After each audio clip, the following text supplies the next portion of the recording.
नमस्कार साथियों, स्वागत है आप सबका एक बार पुनः गुरुकुल एकेडमी जोधपुर के इस ऑनलाइन प्लेटफॉर्म पर। मैं वीरेंद्र सोलंकी एक बार पुनः उपस्थित हूँ आपके सामने।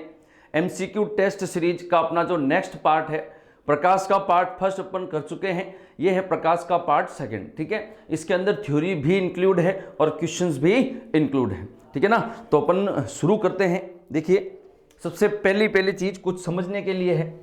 देखिए यहां क्या लिखा हुआ दिख रहा है? ओके, ठीक है, एक मिनट। देखो, हाँ साहब, सबसे पहली बात, प्रकाश के बारे में अपन जनरल जानकारी पढ़ चुके हैं। अब देखिए, दर्पण, अवतल दर्पण और एक होता है उत्तल दर्पण। ठीक है ना, जो अवतल दर्पण है उसको अपन अभिसारी दर्पण भी कहते हैं। क्या कहते हैं? अभिसारी दर्पण। अभिसारी दर्पण का मतलब क्या होता है कि जो अवतल दर्पण होता है ना, इस प्रकार से होता है। ठीक है, और ये क्या करता है? प्रकाश की किरणों को एक बिंदु पर केंद्रित करने का काम करता है।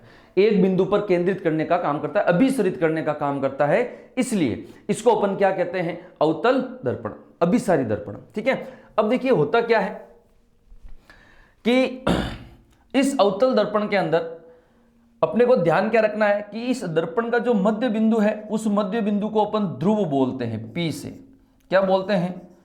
ध्रुव बोलते हैं। क्या बोलते हैं? ध्रुव।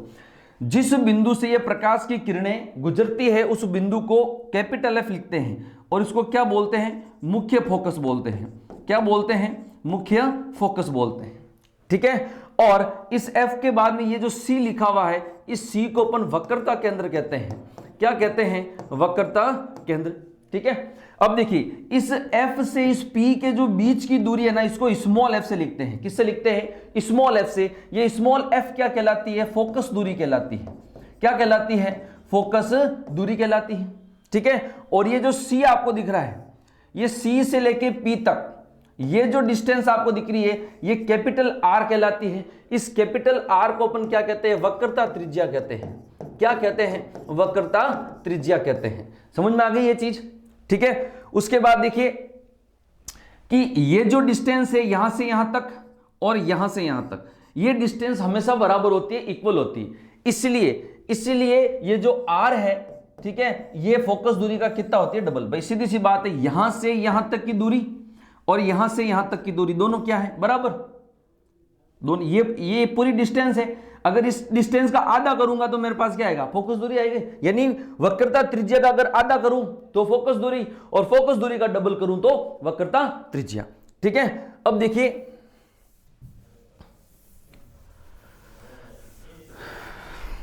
एक मिनट,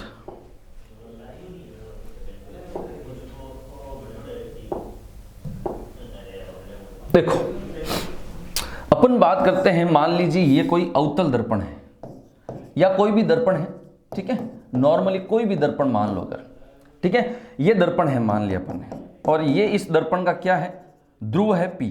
ध्यान रखना, दर्पण के अंदर कोई भी अगर दूरी मापनी है तो वो दूरी कहां से मापेंगे? P से मापेंगे। कहां से मापेंगे? P से मापेंगे। ठीक है, अगर इस P के इधर राइट हैंड साइड में कोई भी दूरी आ रही है तो वो हमेशा क्या होगी? पॉजिटिव होगी। अगर इस P के इधर राइट हैंड साइड में कोई दूरी आ रही है तो क्या होगी? पॉजिटिव होगी। मतलब ये हो गया, अगर मान लो फोकस, मुख्य फोकस इधर है, ठीक है, या प्रतिबिंब इधर बन रहा है, ठीक है, तो ये दूरी क्या आएगी? पॉजिटिव।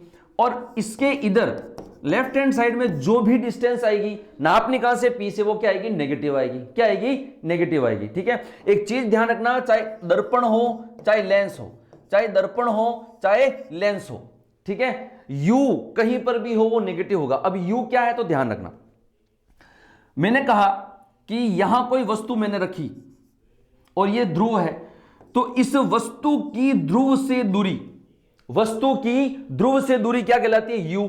इसको अपन क्या कहते हैं? बिंब दूरी। क्या कहते हैं? बिंब दूरी। मान लीजिए ये प्रतिबिंब यहां बना, तो इस प्रतिबिंब की ध्रुव से दूरी क्या कहलाती है? V। और V क्या होती है? प्रतिबिंब दूरी।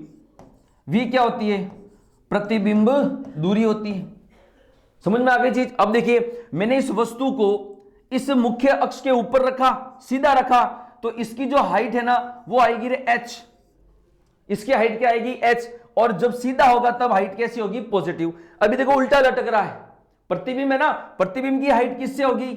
h डैश से, और अगर ये इसके नीचे बनता है तो साइन कैसा आएगा, नेगेटिव। मतलब इधर दूरियां पॉजिटिव, इधर नेगेटिव, ऊपर पॉजिटिव, नीचे नेगेटिव। u क्या है, तो वस्तु की ध्रुव से दूरी, बिंब दूरी। v क्या है, प्रतिबिंब की ध्रुव से दूरी, यानी प्रतिबिंब दूरी। ठीक है, अब यह अवतल दर्पण, ठीक है, अवतल दर्पण का काम क्या, अवतल दर्पण का काम यह है कि ये जो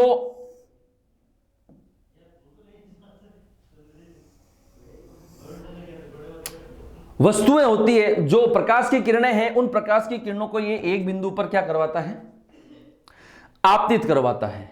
ठीक है, अब देखिए ध्यान रखना, इस दर्पण के अंदर ये प्रकाश की किरणें ऐसे जाएगी, ऐसे ही आएगी, मतलब इसी ओर से आएगी और इसी ओर से वापस इधर जाएगी।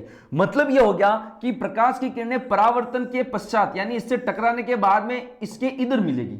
एक बात ध्यान रखना, यू अभी अपन ने बताया था, वस्तु हमेशा इसके किधर होगी, बाईं ओर होगी। ठीक है, अब जिस बिंदु पर प्रकाश की किरणें काटती हैं उस बिंदु पर क्या बनता है, प्रतिबिंब बनता है। उस बिंदु पर क्या बनता है, प्रतिबिंब बनता है। ठीक है, और जिस बिंदु पर प्रकाश की किरणें काटती है वहां तो प्रतिबिंब बनता है। और जो प्रथम किरण जो मुख्य फोकस से होकर गुजरती है, ठीक है ना, जो मुख्य फोकस से होकर गुजरती है उस बिंदु को एफ तो कहते हैं, लेकिन पी से दूरी क्या होती है, स्मॉल एफ, यानी फोकस दूरी। देखो, परावर्तन के बाद प्रकाश की किरण मुख्य फोकस से गुजरी, ये रहा एफ, ये क्या होगी रे, स्मॉल एफ। फिर दो जो प्रकाश की किरणें हैं वो एक दूसरे को काटी, मान लो यहां काटी, तो ये क्या बन गया, प्रतिबिंब बन गया, मान लो ऐसे बना, ये क्या होगी रे, वी हो गई। मतलब एफ भी इधर है, वी भी इधर है, यानी एफ भी क्या होगी रे, नेगेटिव, वी भी क्या होगी, नेगेटिव, और यू तो नेगेटिव है ही। तो अवतल दर्पण में ध्यान रखना, फोकस दूरी हमेशा कैसी होगी, नेगेटिव। अवतल दर्पण में फोकस दूरी कैसी होगी, निगेटिव होगी। अवतल दर्पण में फोकस दूरी कैसी होगी, निगेटिव होगी। ठीक है, तो देखो समझ में आ गया, फोकस दूरी कैसी होगी, नेगेटिव, प्रतिबिंब दूरी कैसी होगी, नेगेटिव, और u तो नेगेटिव है ही, और वक्रता त्रिज्या भी कैसी होगी, नेगेटिव होगी। फिर देखो उत्तल दर्पण या अपसारी, ये उसका विपरीत है, ये किरणों को क्या करेगा, फैलाने का काम करेगा, इसलिए इसको क्या कहते हैं, अपसारी।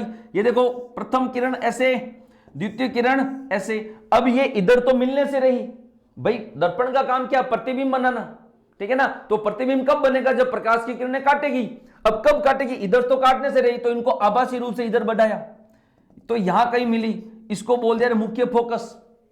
अब देखो दर्पण के इधर मिल रही है, ये मुख्य फोकस है, इसका मतलब ये क्या हो गया, पॉजिटिव। और दर्पण के इधर मिल रही है तो प्रतिबिंब भी इधर ही बनेगा, तो वी भी क्या हो गया, पॉजिटिव। ठीक है, और यू हमेशा ध्यान रखना, चाहे दर्पण हो, चाहे लेंस, अवतल, उत्तल, कुछ भी, हमेशा क्या होगा, नेगेटिव होगा, हमेशा क्या होगा, नेगेटिव। उत्तल दर्पण की फोकस दूरी पॉजिटिव, अवतल की फोकस दूरी नेगेटिव। ठीक है, और आर भी यहां क्या हो जाएगी, पॉजिटिव हो जाएगी। नॉर्मल सी जानकारी है, ठीक है ना, जो आपको पता होनी चाहिए। वैसे तो अपने क्वेश्चन ही करने में, तो निम्न में से दर्पण सूत्र क्या होता है, तो ध्यान रखना दर्पण सूत्र होता है 1/v प्लस 1/u बराबर 1/f। ये दर्पण सूत्र होता है। इस सूत्र की सहायता से हमको दो डेटा देकर एक पूछ सकता है, फोकस दूरी दे दी, बिंब दूरी दे दी, प्रतिबिंब की दूरी पूछ ली, प्रतिबिंब दूरी दे दी, बिंब दूरी दे दी, फोकस दूरी पूछ ली। तो ध्यान रखना 1/v प्रतिबिंब दूरी, 1/u बिंब दूरी, 1/f फोकस दूरी। ठीक है, आवर्धनता के लिए सत्य है, आवर्धनता के लिए सत्य है, तो ध्यान रखना m बराबर, m क्या होता है, आवर्धनता। आवर्धनता का मतलब ये हो गया, मान लो किसी दर्पण के सामने 2 मीटर की वस्तु रखी हुई है और प्रतिबिंब 2.5 मीटर का बन रहा है, प्रतिबिंब 2.5 मीटर का बन रहा है, या मान लो 4 मीटर का बन रहा है, तो कितना गुना आवर्धित हुआ, 2 गुना, डबल हो गया ना। आवर्धन का मतलब यह है प्रतिबिंब में वृद्धि करना, बड़ा करना, उसको क्या कहते हैं, आवर्धनता कहते हैं। क्या कहते हैं, आवर्धनता। प्लस का भी हो सकता है, माइनस का भी हो सकता है, ध्यान रखना, आवर्धनता प्लस या माइनस दोनों हो सकती है। एम जो है, अभी मैंने आपको बताया था कि जो एच डैश है वो प्रतिबिंब की क्या होती है, ऊंचाई, और जो एच है वो क्या होती है, भाई सीधी सी बात है, प्रतिबिंब 4 मीटर का, उसमें भाग दोगे 2 मीटर का तो कितना आएगा 2, यानी 2 गुना आवर्तित हुआ। यानी सीधी सी बात है, दोनों की ऊंचाइयों का अपन को क्या निकालना है, अनुपात। या इसी को अपन लिख सकते हैं -v/u। ध्यान रखना लेंस के अंदर ये माइनस नहीं आएगा, ठीक है। तो m बराबर h' बराबर -v/u। v क्या है, प्रतिबिंब दूरी, u क्या है, बिंब दूरी। तो ध्यान रखना m बराबर h' सही है, m बराबर -v/u सही है, यानी दोनों सही।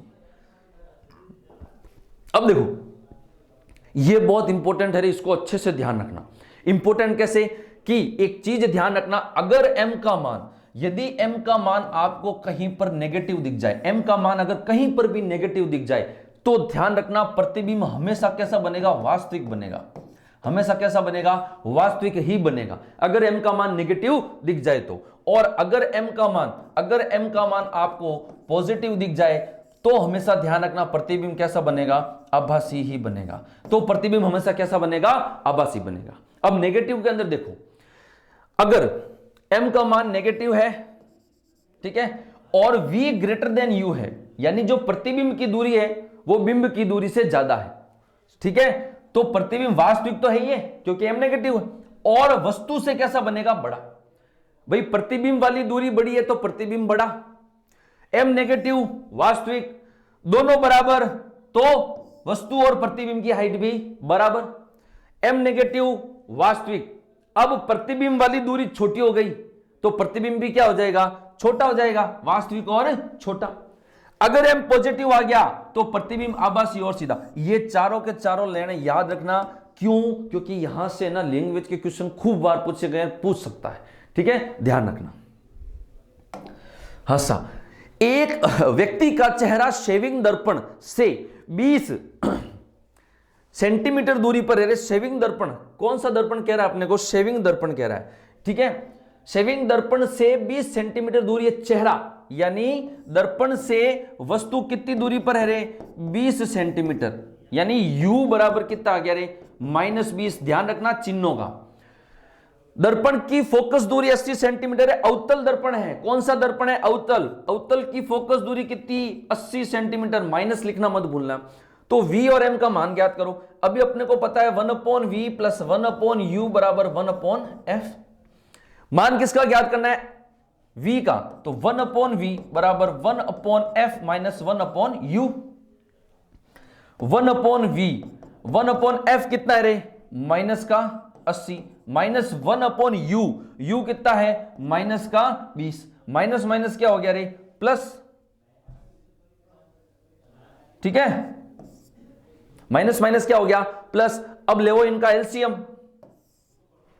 1/v बराबर एलसीएम कितना आएगा रे, 80, ठीक है, माइनस का है ना, ध्यान रखना। तो 80 का क्या हो गया, -1 और 20 चौक 80 प्लस 4, 1/v बराबर 3/80, यानी v बराबर 80/3। v का मान कितना आया, 80/3 आया। इस अब देखो रे, v का मान पॉजिटिव आया, अभी अपन ने क्या कहा था, अभी अपन ने कहा था नेगेटिव। अब देखो m निकालो एक बार, m निकालना है ना, तो v है अपने पास और u है। m का मान कितना होता है, -v/u होता है, -v, इसका भाग्य दे दो ना,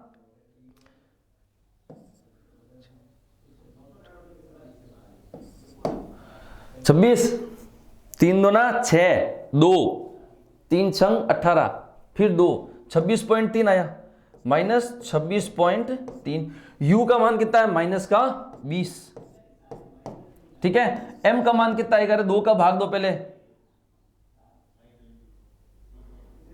यानी ये आ गया रे 1 पॉइंट के लगभग, 1.3 के लगभग। अब देखो m का मान भी धनात्मक आया, इसका यह मतलब हुआ कि जो प्रतिबिंब अवतल दर्पण में बन रहा है, अवतल दर्पण की 6 कंडीशन है, अभी मैं बताऊंगा। अवतल दर्पण की 6 कंडीशन है, ठीक है। उन 6 कंडीशन के अंदर जो लास्ट कंडीशन है ना, उस लास्ट कंडीशन में जो प्रतिबिंब बनता है वो आभासी बनता है, मतलब दर्पण के इस साइड में बनता है, राइट हैंड साइड में बनता है। अब राइट साइड में बनेगा तो v पॉजिटिव आएगी कि नहीं आएगी, आएगी। और m अपने को स्पष्ट कह रहा है, m धनात्मक, यानी जो प्रतिबिंब है वो कैसा है, अपना आभासी और सीधा। वास्तविक प्रतिबिंब हमेशा उल्टा बनेगा। अपनी आंख की रेटिना पर भी जो प्रतिबिंब बनता है वो वास्तविक होता है, इसलिए कैसा होता है, उल्टा, उसको बाद में सीधा किया जाता है, ठीक है। ध्यान रखना m भी आ गया, ये भी आएगा। ठीक है,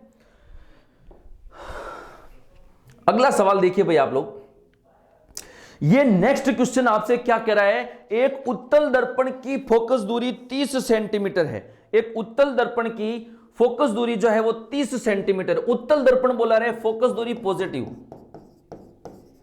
यदि बिंब का आभासी प्रतिबिंब दर्पण से 20, बिंब का आभासी प्रतिबिंब उत्तल v पॉजिटिव, ठीक है, दर्पण से 20 सेंटीमीटर, v बराबर 20 सेंटीमीटर, तो u का मान ज्ञात करना है। सिंपल सा क्वेश्चन है, देखो 1/f बराबर 1/v प्लस 1/u। ठीक है, अपने को f दिया हुआ 1 बट्टा, निकालना क्या है, u निकालना है ना, 1 बट्टा u बराबर 1 बट्टा f माइनस 1 बट्टा v, 1 बट्टा u बराबर 1 बट्टा 30 माइनस 1 बट्टा 20, कितना आएगा रे, 60।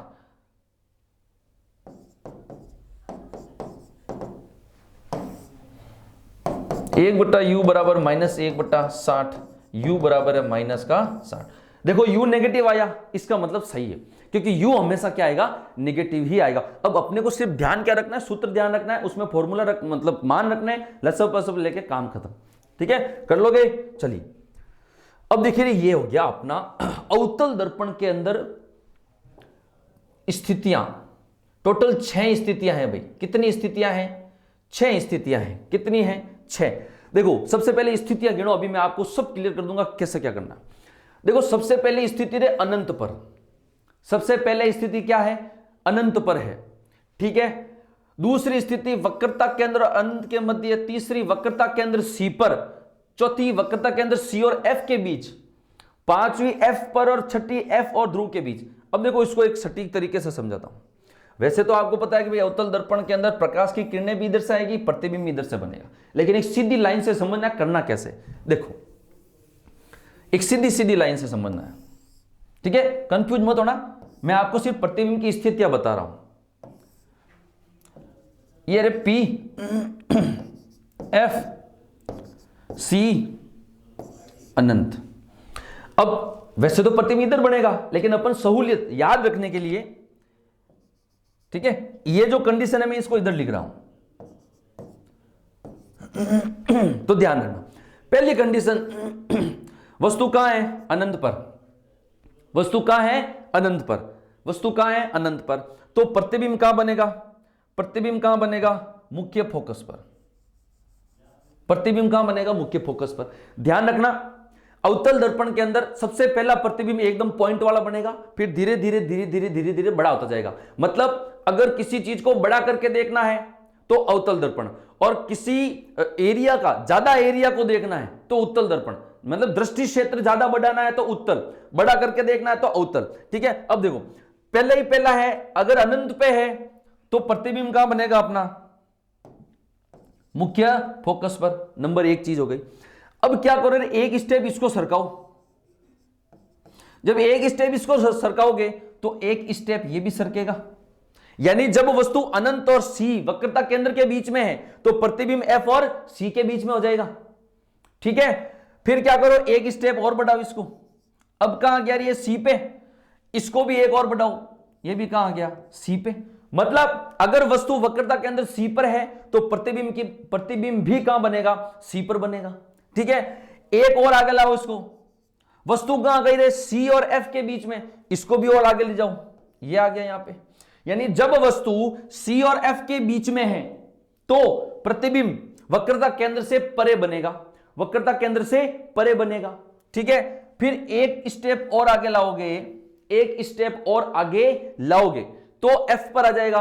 अब आगे कौन बचा रे, अनंत ही तो बचा है, यानी प्रतिबिंब कहां बनेगा, अनंत पर बनेगा, प्रतिबिंब कहां बनेगा, अनंत पर।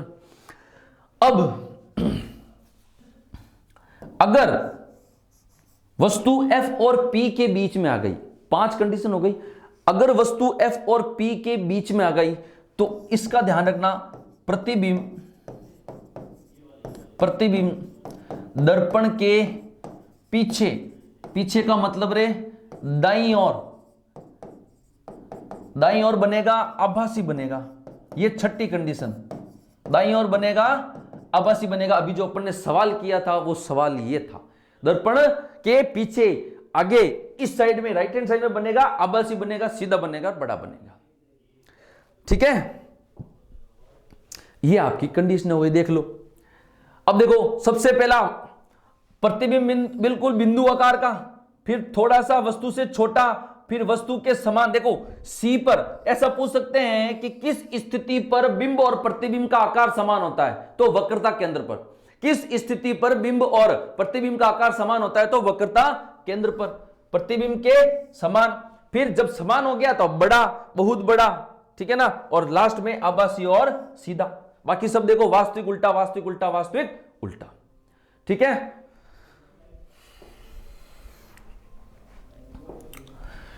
क्वेश्चन नंबर देखो, निम्न में से अवतल दर्पण के उपयोग लिखो। रे सैटेलाइट डिश एंटीना, परावर्तक टेलीस्कोप, ये याद रखना। ठीक है, सैटेलाइट डिश एंटीना, परावर्तक टेलीस्कोप, ठीक है, शेविंग दर्पण, ठीक है, गाड़ी की हेडलाइट, दंत विशेषज्ञ द्वारा हेडलाइट के अंदर अवतल और साइड कांच के अंदर ध्यान रखना, जो साइड कांच होते हैं अपने, उसके अंदर कौन सा होता है, उत्तल होता है। कौन सा होता है, उत्तल होता है। एटीएम जो है उसके पास में मिरर लगा होता है, वो भी कौन सा होता है, उत्तल होता है। ठीक है, ये हो गया रे उत्तल दर्पण में। अपन ने उत्तल पढ़ला, 6 कंडीशन थी ना। उत्तल के अंदर सिर्फ 2 कंडीशन है। उत्तल दर्पण कैसा होता है, ऐसा होता है। बाकी तो आप पढ़ा हुआ है, मैं सिर्फ आपको जनरल कुछ बातें बता रहा हूं ताकि आपको समझ में आ जाए। अब इसके अंदर 2 कंडीशन है। पहली कंडीशन, वस्तु कहां है, अनंत पर है। वस्तु कहां है, अनंत पर। ठीक है, तो प्रतिबिंब कहां बनेगा, मुख्य फोकस पर। ध्यान रखना, प्रतिबिंब कहां बनेगा, मुख्य फोकस पर। दूसरी कंडीशन के वस्तु को P और अनंत दोनों के बीच में कहीं पे भी रखोगे, वस्तु को P और अनंत दोनों के बीच में कहीं पर भी रखोगे तो प्रतिबिंब हमेशा P और F के बीच में बनेगा। 2 कंडीशन ही है उत्तल के अंदर, 2। पहली है अनंत पर तो मुख्य फोकस, फिर अनंत और P के बीच में तो P और F के बीच में। ठीक है, ये देखो फोकस पर, दर्पण के पीछे ध्रुव और फोकस के बीच, ध्रुव और फोकस के बीच पीछे बन रहा है रे, क्योंकि देखो ये है परावर्तक पृष्ठ। ये दर्पण तो मेन तो इधर ही है ना, उधर तो कुछ नहीं है, प्रकाश की किरणें यहां से टकरा रही है। ठीक है, लेकिन ये इसकी पीछे की साइड है जहां परावर्तक वो पदार्थ लगे हुए हैं, ठीक है, सिल्वर वगैरह। तो यहां प्रतिबिंब बनता तो दर्पण के सामने है और इधर बन रहा है तो दर्पण के पीछे है। ठीक है,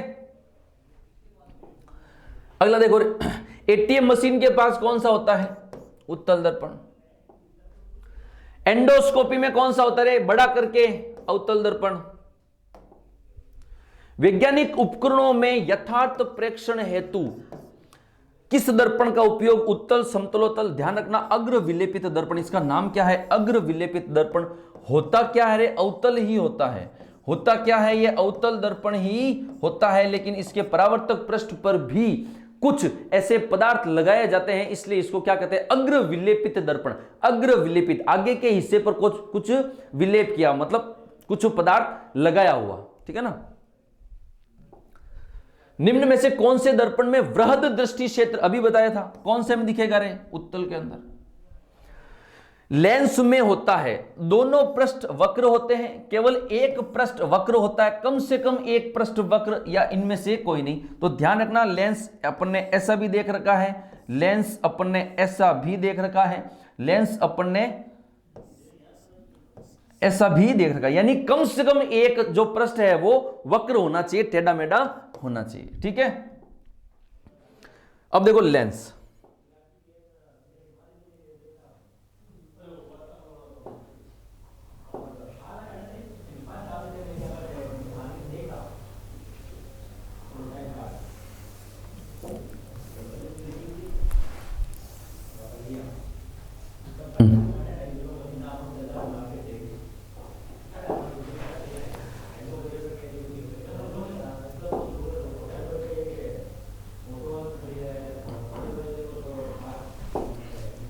देखो लेंस यानी जिसकी कम से कम एक सतह कैसी हो रही है, वक्र पृष्ठ की हो, एक सतह कैसी हो, वक्र पृष्ठ की हो। एक तो है अवतल लेंस, एक होता है उत्तल लेंस।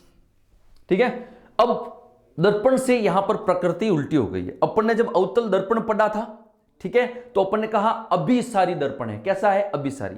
यहां पर अवतल लेंस कैसा है रे? अपसारी है, ध्यान रखना। अवतल लेंस कैसा है? अपसारी। वहां पे अपने उत्तल दर्पण पढ़ा था, अपसारी बोला था, यानी किरणों को फैलाता है। यहां पर उत्तल लेंस क्या है? अभिसारी है। क्या है? अभिसारी है। दो बातें और ध्यान रखना। अवतल दर्पण की फोकस दूरी ऑलवेज नेगेटिव। अवतल लेंस की फोकस दूरी ऑलवेज नेगेटिव, और उत्तल लेंस की फोकस दूरी हमेशा कैसी होगी? पॉजिटिव। कैसी होगी? पॉजिटिव होगी। ठीक है, उभयावतल, समतलावतल, उत्तलावतल, तीन इसके प्रकार हैं। ठीक है, और उभयोत्तल, समतलोत्तल, अवतलोत्तल, तीन इसके प्रकार हैं।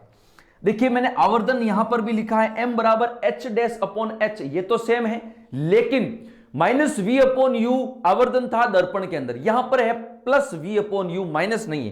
क्या है? +v/u। अब देखो ये क्या कह रहा है, ये रे अवतल लेंस है। कौन सा लेंस है? अवतल। ये क्या करता है? किरणों को फैलाता है। यहां से यहां गई, इसने ऐसे भेज दिया इसको। ठीक है, मान लो दूसरी ऐसे गई, उसको ऐसे भेज दिया। अब एक बात बताओ, प्रतिबिंब कब बनेगा? जब प्रकाश की किरणें काटेगी। ऐसे तो काटने से रही, तो ये पीछे आएगी, वापस इनको पीछे से मिलाएंगे तो ये आभासी रूप से मिलती हुई प्रतीत होगी। ठीक है ना? प्रतीत होगी, तो जिस बिंदु पर ये मिलेगी वहां प्रतिबिंब बनेगा। ठीक है, तो ध्यान रखना, अवतल लेंस की जो फोकस दूरी है वो हमेशा क्या होगी? नेगेटिव। ध्यान रखना। कारण क्या? क्योंकि प्रकाश की किरणें इधर मिलेगी, इधर ही मिलती हुई प्रतीत होगी, और ये इधर की दूरी क्या है? नेगेटिव। जबकि उत्तल के अंदर आप स्पष्ट रूप से देख सकते हो कि ये प्रकाश की किरण आई और इस प्रकार से ये चली गई। मान लो ये दूसरी ऐसे आई, इस प्रकार से चली गई। ठीक है, तो ये क्या वगैरह स्मॉल f, फोकस दूरी किस दिशा में है? राइट हैंड साइड में, तो पॉजिटिव होगी, और प्रतिबिंब भी राइट हैंड साइड में ही बनेगा। अब देखो ध्यान रखने की बात क्या है? ध्यान रखने की बात यह है कि दो फोकस और दो वक्रता केंद्र होते हैं। इधर वाला है उसको F1 कहते हैं, इधर वाला उसको क्या कहते हैं? F1, और F1 के बाद जो वक्रता केंद्र है उसको C1 या 2F1 कहते हैं। क्या कहते हैं? C1 या 2F1। ये हो गया F2, ये हो गया C2 या 2F2। ध्यान रखना, क्योंकि अपन अभी स्थितियां पढ़ेंगे, सेम की सेम कंडीशन है रे। इस बार पहले अपन ने अवतल दर्पण में 6 पढ़ी थी, अब उत्तल लेंस में 6 पढ़ेंगे। सेम की सेम है, एक एक खसकाते जाओ, अब आपका प्रतिबिंब की जो स्थिति है वो मिलती जाएगी। ठीक है, अनंत पर है तो फोकस पर, अनंत और वक्रता केंद्र के बीच में है तो फोकस और वक्रता केंद्र के बीच में, फिर जब वक्रता केंद्र पर है तो वक्रता केंद्र पर, फिर वक्रता केंद्र और फोकस के बीच में तो वक्रता केंद्र से परे। ठीक है, फिर मुख्य फोकस पर तो अनंत पर, फिर फोकस और P के बीच में था, यहां प्रकाशीय केंद्र O के बीच में हो जाएगा। ठीक है, तो प्रतिबिंब वापस उल्टी साइड में बन जाएगा, आभासी और बड़ा सीधा, लास्ट कंडीशन के अंदर। ठीक है, फिर अगर वहां पर अपन बात करें उत्तल दर्पण की, तो दो कंडीशन थी, अनंत पर था तो मुख्य फोकस पर, फिर अनंत और P दोनों के बीच में कहीं पर भी रखोगे तो जो प्रतिबिंब था वो P और F के बीच में बनेगा। ठीक है, यहां पर अवतल लेंस की ये कंडीशन है। पहली कंडीशन, अगर अनंत पे होगा तो मुख्य फोकस पर बनेगा, फिर अगर अनंत और प्रकाशी केंद्र, ये जो बीच वाला है ना प्रकाशी, अनंत और प्रकाशी केंद्र के बीच में होगा तो O और F के बीच में बनेगा। ठीक है ना, तो ध्यान रखना। देखिए ये उत्तल लेंस की हो गई। वही देखो, पहली चीज अनंत पर है, कहां है? अनंत पर। ठीक है, अगर अनंत पर है तो कहां बनेगा? ये F1 था, ये 2F1 था, ये F2 और ये 2F2। अब देखो अनंत पर है तो पहला बिंदु कौन सा? मुख्य फोकस, ये F2 पर बनेगा। फिर आगे सरकाओ एक यहां पर अनंत और 2F1 के बीच तो F2 और 2F2 के बीच, फिर 2F1 पर तो इधर 2F2 पर, फिर 2F1 और F1 के बीच में तो 2F2 से परे।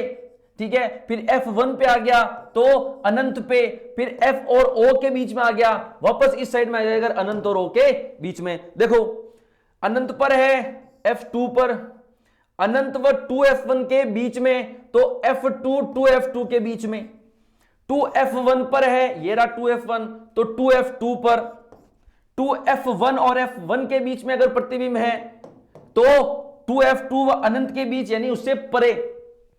अगर मुख्य फोकस f1 पर है तो अनंत पर, और f1 और प्रकाशीय केंद्र के बीच में है तो लेंस के उसी तरफ बिंब की ओर जहां वस्तु रखी हुई है। बस एक एक चीज आगे बढ़ानी है। ये देखो उत्तल का हो गया, सॉरी अवतल लेंस का।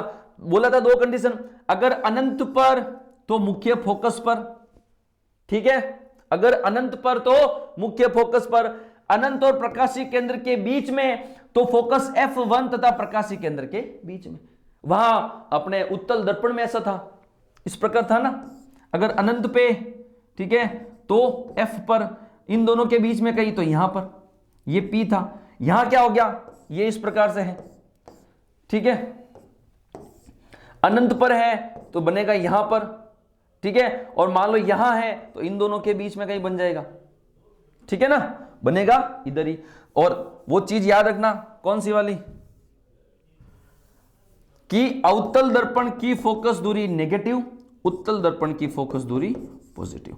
अवतल दर्पण की फोकस दूरी नेगेटिव, अवतल दर्पण की फोकस दूरी नेगेटिव, उत्तल सॉरी लेंस की, अवतल लेंस की फोकस दूरी नेगेटिव और उत्तल लेंस की फोकस दूरी पॉजिटिव, ठीक है।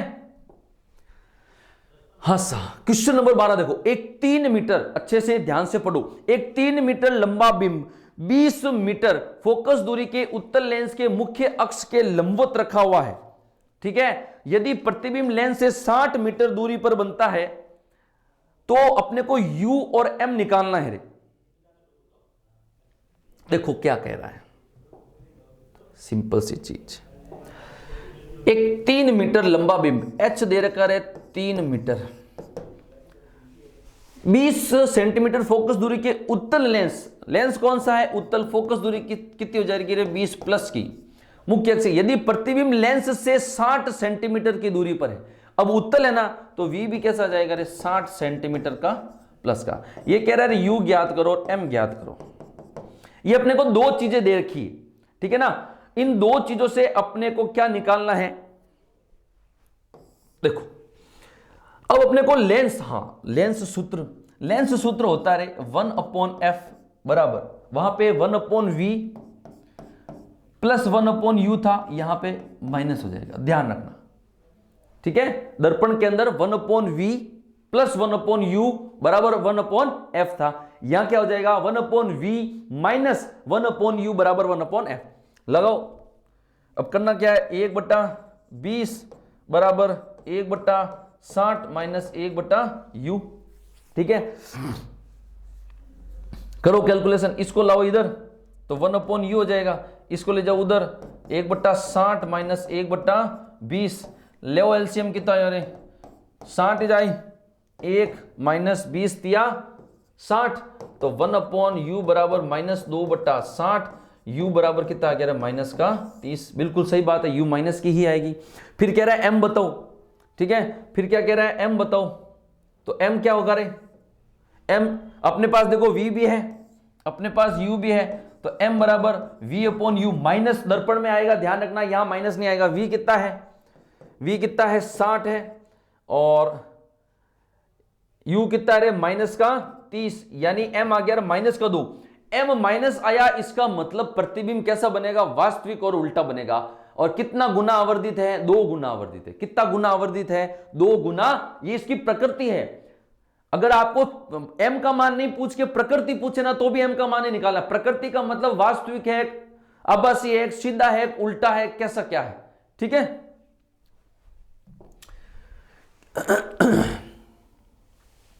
यह कह रहा है किसी अवतल लेंस की फोकस दूरी 30 सेंटीमीटर है, यदि बिंब लेंस से 15 सेंटीमीटर दूरी पर हो तो प्रतिबिंब की स्थितियों लेंस में उत्पन्न आवर्धन। देखो अवतल लेंस की फोकस दूरी कह रहा है, अवतल लेंस की फोकस दूरी कह रहा है, ध्यान रखना, बिंब 15 सेंटीमीटर, u हमेशा नेगेटिव, तो प्रतिबिंब की स्थिति, प्रतिबिंब की स्थिति का मतलब v पूछा है भाई और m पूछा है। लगाओ सूत्र भाई, 1 बट्टा एफ बराबर 1 बट्टा वी माइनस 1 बट्टा यू। ठीक है, क्या निकालना है अपने को? v निकालना है। ठीक है, तो इसको इधर ले आओ, तो 1 बट्टा वी बराबर 1 बट्टा एफ प्लस 1 बट्टा यू। 1 बट्टा वी बराबर 1 बट्टा एफ कितना? माइनस का 30, और ये भी माइनस का रहे 15, कितना जाई 30, माइनस का 1 माइनस का 2, 1 बट्टा वी। ठीक है, तो 1 बट्टा वी बराबर माइनस का 3 बट्टा माइनस का 3 बट्टा 30। ठीक है, कि वी कितना आ गया रे? माइनस का 10। कितना आ गया? 10। एम ज्ञात कर लो, v बटा यू माइनस का 10 बटा यू कितना है? माइनस का 15। m बराबर कितना आ गया रे? 10 बटा 15। देखो प्लस आया, क्या आया? प्लस। अभी अपन ने पढ़ा था कि जो अवतल लेंस होता है वो प्रतिबिंब कैसा बनाता है? आभासी। और जब आभासी है तो m का मान क्या आएगा? प्लस। मतलब कुल मिला के आपको बता रहा हूं कि करना कैसे, स्पीड से करना है, आराम से। छोटे छोटे क्वेश्चन आपकी 10वीं की किताब के क्वेश्चन है, इसलिए पूछे जा सकते हैं। ठीक है ना, तो ध्यान रखना।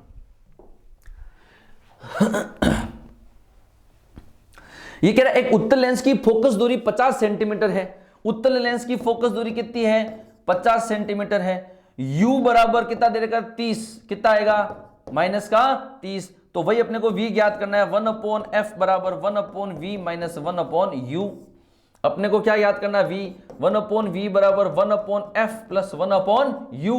1/v कितना हो जाएगा? f का मान देखो रे 50 प्लस इसका मान कितना? 30। ठीक है, यहां पे एलसीएम ले लो आके। ठीक है, नॉर्मल है, अपने को सूत्र याद रखना है। ठीक है, चलो अब देखो लेंस की क्षमता। ध्यान रखना, जो लेंस की क्षमता होती है, क्षमता का मतलब लेंस क्या करेगा? या तो प्रकाश की किरणों को फैलाएगा, अपसारित करेगा, या एक बिंदु पर केंद्रित करेगा यानी अभिसरित करेगा। ठीक है, तो फैलाना और एक बिंदु पर अभिसरित करना या अपसारित करना, ये जो काम है, ये काम किसमें अपन कह सकते हैं? उसकी क्षमता में। यानी कोई लेंस कितना ज्यादा एक बिंदु पर किरणों को ला रहा है, वो उसकी क्या हो गई? क्षमता हो गई। क्या हो गई? क्षमता, पावर। ये हमेशा फोकस दूरी का उल्टा होती है, ध्यान रखना। ये हमेशा फोकस दूरी का उल्टा होती है, और इसका जो मात्रक है वो डायप्टर होता है। क्या होता है? डायप्टर। लेकिन इसके लिए क्या जरूरी है? f का मान सदैव किस में होना चाहिए? मीटर में। अगर f का मान मीटर में है तो p का मान किस में आएगा? डायप्टर में आएगा। किस में आएगा? डायप्टर में आएगा। ये लेंस क्षमता। 3 उत्तल लेंस जिनकी क्षमताएं 3, 2, 1.5 डायप्टर हो, तो इन तीनों को मिलाकर बनाए गए नए लेंस की क्षमता होगी। बहुत सिंपल क्वेश्चन है। p नए लेंस की क्षमता होगी तो ये हो जाएगा P1 plus P2 plus P3। P1 कितना? 3 प्लस 2 प्लस 1.5 कितना हो गया? 6.5 है। सिंपल, लेकिन ध्यान रखना क्योंकि ऐसा सवाल कभी देखा नहीं गया है ना। ये कह रहा किसी चश्मे का लेंस दूर से आने वाले प्रकाश को 25 सेंटीमीटर दूरी पर स्थित दीवार पर प्रेक्षित करता है। ठीक है, तो लेंस की क्षमता ज्ञात करो। सिंपल सा क्वेश्चन है, क्षमता ही तो पूछा है। P बराबर क्या होता है? 1/f होता है। अब ये कह रहा है किसी चश्मे का लेंस दूर से आने वाले प्रकाश को 25 सेंटीमीटर दूरी पर स्थित दीवार पर प्रक्षेपित करता है, यानी 25 सेंटीमीटर उसको वहां पर ले जाके प्रक्षेपित करता है। इसका मतलब उसकी फोकस दूरी, अब देखो 25 सेंटीमीटर पे करेगा, यानी मुख्य फोकस है वो प्रकाश की किरणें गुजर रही है, यानी उनको यहां लाके ऐसे कर रहा है वो एकत्रित। ठीक है, मतलब यहां लाके पटक रहा है। इसका मतलब ये क्या हो गया? मुख्य फोकस और ये लेंस, इन दोनों के बीच की दूरी कितनी? 25, यानी फोकस दूरी 25 बोल रहा है अपने को। क्या बोल रहा है? फोकस दूरी 25 बोल रहा है। ठीक है, तो देखो अब सेंटीमीटर में है भाई, इसको मीटर में कन्वर्ट करो। 25 सेंटीमीटर है, इसको मीटर में कन्वर्ट करो तो 0.25 मीटर करो। 1/0.25, इस पॉइंट को हटाओगे 2 0 आएगा, 25 चौक 100 डायप्टर। सॉरी, ठीक है ना, 25 चौक 100 हो गया, नहीं 4 डायप्टर। कितना डायप्टर हो गया? 4। ठीक है, किसी उत्तल दर्पण की फोकस दूरी ज्ञात करो यदि वक्रता त्रिज्या का मान, अभी अपन ने शुरुआत में पढ़ा था, r बराबर कितना होगा? 2f। r बराबर कितना होगा? 2f, f बराबर क्या हो जाएगा r/2। वक्रता त्रिज्या का मान कितना रहे 18/2 बराबर 9 सेंटीमीटर। कोई अवतल दर्पण अपने सामने रखे बिंब को 5 गुना आवर्धित करके वास्तविक प्रतिबिंब बनाता है। देखो 5 गुना आवर्धित करके वास्तविक प्रतिबिंब, आवर्धन का मान दिया हुआ है 5, आवर्धन का मान कितना दिया हुआ है 5, प्रतिबिंब कैसा है वास्तविक। और जब कभी भी प्रतिबिंब वास्तविक होता है, आवर्धन m का मान कैसा होता है माइनस का होता है कि नहीं होता है, ठीक है। u बराबर 3 दिया हुआ है अपने को। अब अपने को पता है दर्पण के केस के अंदर माइनस v बटा यू नहीं होता क्या, माइनस v बटा यू नहीं होता क्या, होता है। अब अपने को m कितना दिया हुआ है माइनस का 5 बराबर माइनस, अपने को v का मान ज्ञात करना है, छोड़ो u का मान, u ऑलवेज नेगेटिव, माइनस का 3, माइनस माइनस प्लस हो गया रे, v का मान कितना आ गया रे 15 सेंटीमीटर है नॉर्मल क्वेश्चन, ठीक है। इस तरह से करना है। अब देखो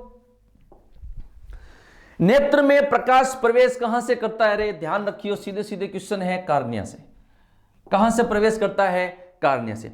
फिर ये कह रहा है नेत्र गोलक का व्यास कितना होता है, तो ध्यान रखियो नेत्र गोलक का व्यास कितना होगा 2.4, ठीक है, सीधे सीधे 2.4 2.4। नेत्र में प्रवेश करने वाले प्रकाश की मात्रा का नियंत्रण कौन करता है, तो ध्यान रखना रे, एक ये तो है परितारिका, ये है प्यूपिल।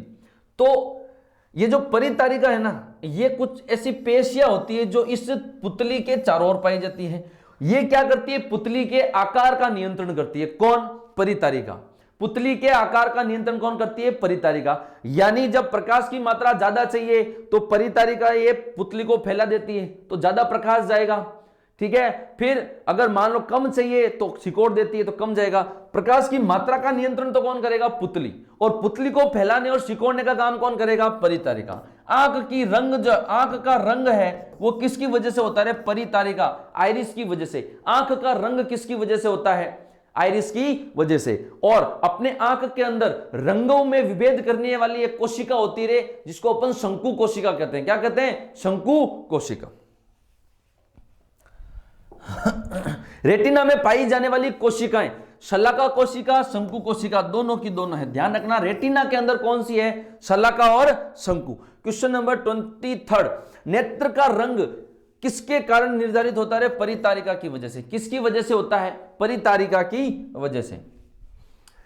अब देखिए लेंस की वक्रता मतलब क्या है, कोई ये लेंस है, मान लो ऐसा है, इसकी फोकस दूरी है ये वाली, ठीक है। अगर फोकस दूरी बढ़ेगी तो वक्रता कम होगी। यानी मान लो अगर फोकस दूरी यहां आ गई तो ये लेंस और पतला हो जाएगा, वक्रता घट जाएगी। अगर मान लो फोकस दूरी और ज्यादा चली गई तो ये लेंस और पतला हो जाएगा। यानी अगर लेंस की वक्रता घट रही है, लेंस की वक्रता घट रही है, इसका मतलब फोकस दूरी बढ़ रही है। मतलब यह समझना रे, अगर मुझे किसी दूर रखी हुई वस्तु को देखना है, मुझे किसी दूर रखी हुई वस्तु को देखना है, तो मेरा जो नेत्र लेंस है, जो अपना नेत्र लेंस है, उसकी वक्रता में क्या आएगी, कमी आएगी। उसकी वक्रता में क्या आएगी, यानी नेत्र लेंस कैसा हो जाएगा, पतला हो जाएगा। कैसा हो जाएगा, पतला हो जाएगा।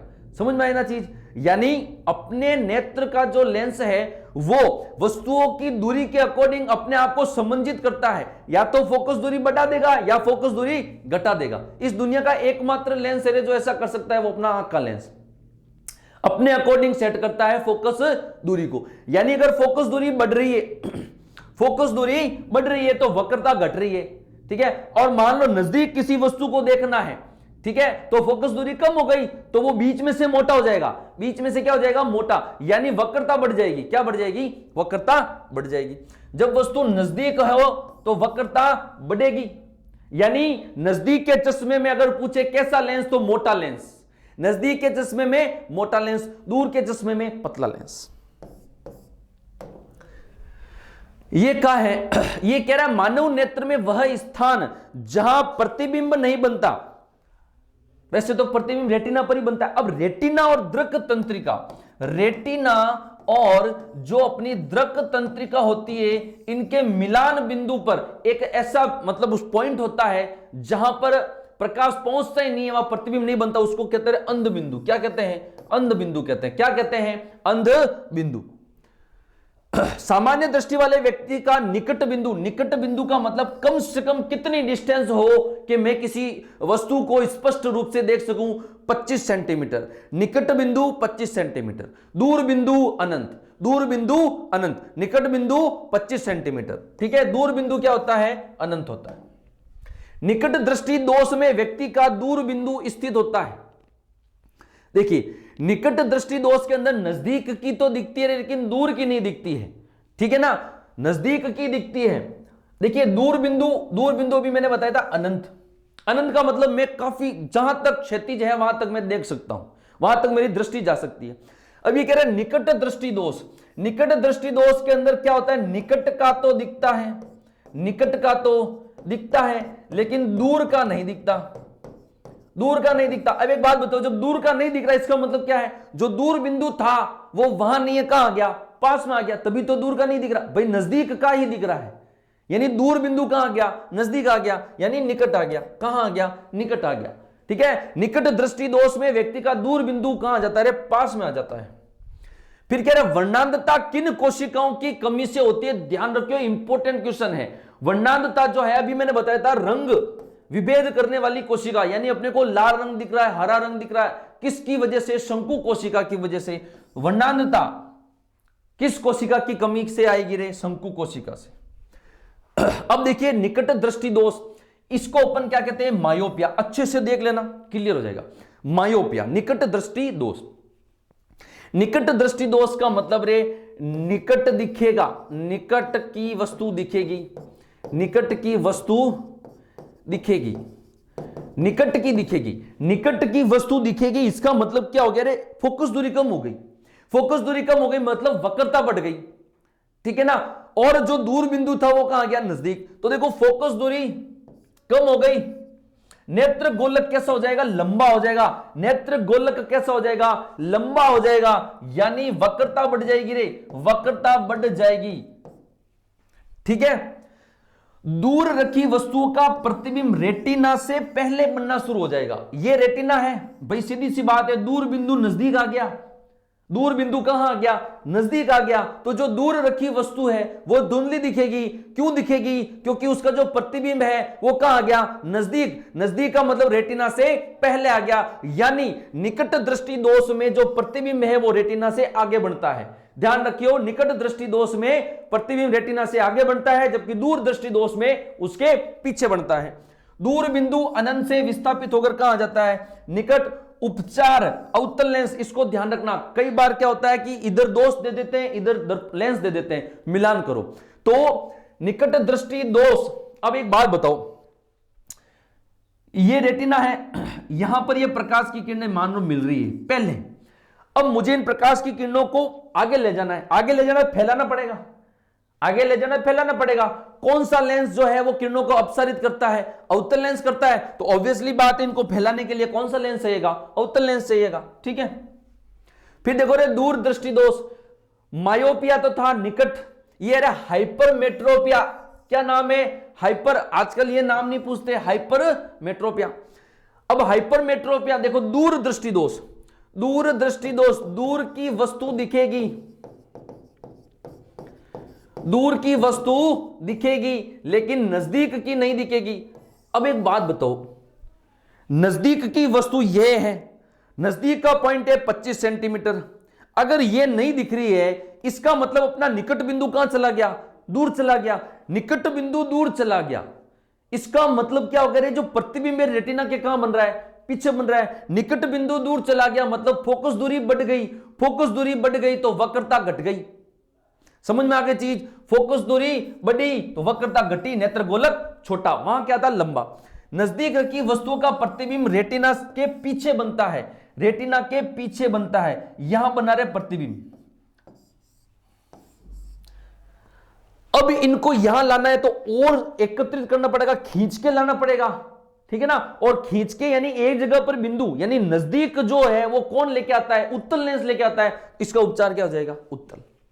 निकट बिंदु 25 से विस्थापित होकर दूर चला जाता है, उपचार क्या है, उत्तल लेंस। हाइपरमेट्रोपिया का उपचार क्या है, उत्तल लेंस। क्या है, उत्तल लेंस।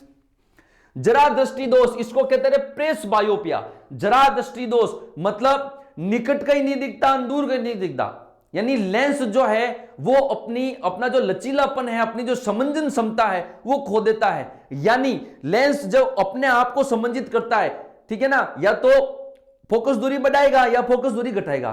तो जो बुढ़ापे की उम्र होती है वहां पर लेंस की समंजन क्षमता खत्म हो जाती है, वो कठोर हो जाता है, यानी एक जगह आके फिक्स। तो उसी डिस्टेंस की अपने को वस्तु दिखती है, ना तो उससे आगे की ना उसके बाद की, ठीक है। इसको कहते हैं जरा दृष्टि दोष। इसके उपचार के लिए द्विफोक्सी लेंस की जरूरत पड़ती है। देखो जो नीचे की ओर लेंस लगा होता है वो उत्तल लेंस होता है। कैसा लेंस होता है, नीचे की ओर लगा हुआ लेंस उत्तल लेंस होता है, ठीक है। और जो ऊपर होता है वो कैसा होता है, अवतल लेंस। अब देखो नीचे उत्तल लेंस क्या करता है, प्रकाश की किरणों को एक जगह एकत्रित करता है यानी नजदीक लाता है। तो नेड़ी वस्तु देखने वास्ते कहीं उत्तल लेंस, कौन सा लेंस, उत्तल। और ये क्या करेगा, फैलाएगा, यानी दूर की वस्तु को देखने के लिए कौन सा लेंस काम आएगा, कौन सा आएगा, अवतल लेंस। अब अवतल लेंस की फोकस दूरी रे नेगेटिव, उत्तल लेंस की फोकस दूरी पॉजिटिव। अगर चश्मे के नंबर कम है, मतलब जैसे कि चश्मे के नंबर प्लस में है यानी नजदीक का है, अगर माइनस में है दूर का है। अगर चश्मे के नंबर प्लस के हैं, ठीक है ना, तो ध्यान रखियो ये चीज। द्विफोक्सी लेंस हो गया, प्रेस बायोपिया, ठीक है। निम्न को सम्मिलित कर, देखो मायोपिया, मायोपिया यानी निकट दृष्टि दोष। निकट दृष्टि दोष का मतलब रे अवतल लेंस, ठीक है। ये देखो अभी बताया था, ये निकट दृष्टि दोष, अवतल लेंस, मायोपिया, ठीक है। फिर हाइपरमेट्रोपिया उत्तल, प्रेस बायोपिया, हाइपरमेट्रोपिया उत्तल, प्रेस बायोपिया द्विफोक्सी, और एस्ट्रोगेमेटिज्म, इसके अंदर बेलनाकार लेंस काम में आता है। नेत्र गोलक जो होता है वो क्या कहते हैं उसको, उसका आकार बिगड़ जाता है, नेत्र गोलक का आकार विकृत हो जाता है, जिसके लिए बेलनाकार लेंस की आवश्यकता पड़ती है, ठीक है। हाँ भाई ये दो सवाल अच्छे हैं। प्राथमिक इंद्रधनुष के अंदर 2 बार अपवर्तन होता है, 1 बार परावर्तन होता है। प्राथमिक इंद्रधनुष में 2 बार अपवर्तन, 1 बार परावर्तन, जबकि द्वितीयक इंद्रधनुष में 2 बार अपवर्तन और 2 ही बार क्या होते हैं रे, परावर्तन होते हैं। 2 बार अपवर्तन और 2 ही बार क्या होते हैं, परावर्तन। प्राथमिक के अंदर 2 अपवर्तन 1 परावर्तन, यहां 2 अपवर्तन 2 परावर्तन। फिर प्राथमिक इंद्रधनुष के अंदर ध्यान रखना, लाल रंग हमेशा बाहर होता है और बैंगनी रंग कैसा होता है, अंदर, ठीक है। तो प्राथमिक इंद्रधनुष में बाह्य सतह पर लाल रंग, आंतरिक सतह पर बैंगनी रंग। और अगर इसका उल्टा लाल रंग अंदर और बैंगनी बाहर, तो कौन सा हो जाएगा रे, द्वितीयक इंद्रधनुष। ये कौन सा हो जाएगा, द्वितीयक इंद्रधनुष, ठीक है भाई। ये आपके प्रकाश का मैटर कंप्लीट, ठीक है। मिलते हैं अपन नेक्स्ट क्लास में, तब तक पढ़ते रहिए और शेयर करते रहिए। मिलते हैं, जय हिंद जय भारत।